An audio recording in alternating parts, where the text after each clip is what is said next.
At family dinner, Dad asked if the money helped.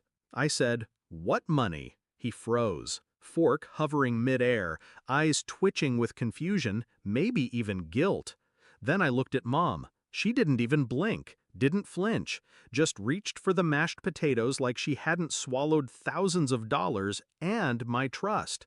That was the moment I knew. She'd taken it, redirected without a word. 3 months before that night, I was at rock bottom. My business had collapsed, my apartment lease was terminated, I had $37 to my name, and a smile I wore like armor. I called my parents. I didn't beg, I just explained. Mom said they were tight right now. Dad said, "We'll figure something out." Weeks passed, nothing came. I assumed they couldn't help. Turns out, Dad had sent money, a large amount, 10,000, wired from his retirement fund. He assumed it saved me. It didn't. I never saw a dime. I found out the next week. Dad called, checking in, said, "Hope that transfer helped you breathe a little." I said nothing. He repeated it, slower this time, the one I sent through Mom. She told me you were too proud to say thank you. I nearly dropped my phone. I played dumb. What transfer? There was a long silence on his end. Then, "I'll call you back." He didn't. But I didn't need him to. I already knew. She must have thought I wouldn't notice, that I'd blame the universe or myself. She didn't realize I'd trained my entire adult life to read contracts, statements, fine print. She raised me to be polite, quiet, grateful. She forgot I also watched her lie through smiles and withhold affection like currency. The next morning, I pulled records. I logged into my childhood bank account, the one Mom helped open when I was 17. She was still a joint account holder. Then I noticed another account linked. My name, same address, different number. I never opened it. She did. A ghost account. Just real enough to pass through Dad's wire transfer without triggering questions. She siphoned the money there, moved it to hers, then closed the trail. Clean. Almost. I didn't explode. I evolved.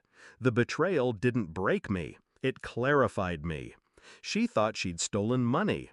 But what she really gave me was motive. The first move was digital. I gathered proof, screenshots, IP logs, time-stamped transfers, copies of emails she forwarded to herself from Dad's inbox. Then I went analog. I printed it all, put it in a folder labeled taxes, and left it where she'd find it. She did, 3 days later. She didn't say anything, but I saw the way she started checking the door twice, locking her phone screen faster, twitching when I walked in. She knew I knew, but she didn't know what I'd do. I waited until her birthday party. All the family was there, cousins, neighbors, even her church friends. Cake, candles, toasts. Then Dad raised a glass. To the woman who holds us all together. I watched her smile like the lie didn't taste bitter anymore. Then I stood. "I want to give her something too," I said.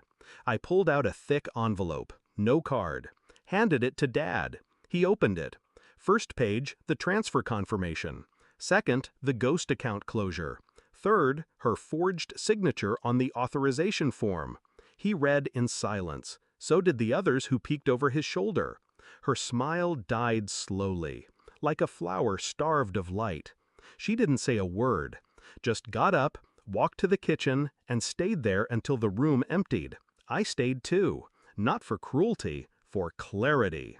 Later that night, she texted me, "You didn't have to humiliate me." I replied, "You didn't have to steal from me." She told Dad she was just moving it temporarily, that I was unstable, that I would have wasted it. He didn't buy it. I showed him my spreadsheet, my debt tracker, the eviction notice, the sleepless nights. She showed him nothing. Within a week, he moved out. He transferred full financial control to a trust, one that I now manage. He changed his will. She lost more than money. She lost the mask. She calls sometimes, leaves voicemails filled with false warmth. I don't answer. I've learned silence is louder than shouting. People ask if I'm bitter. I'm not. I'm awake.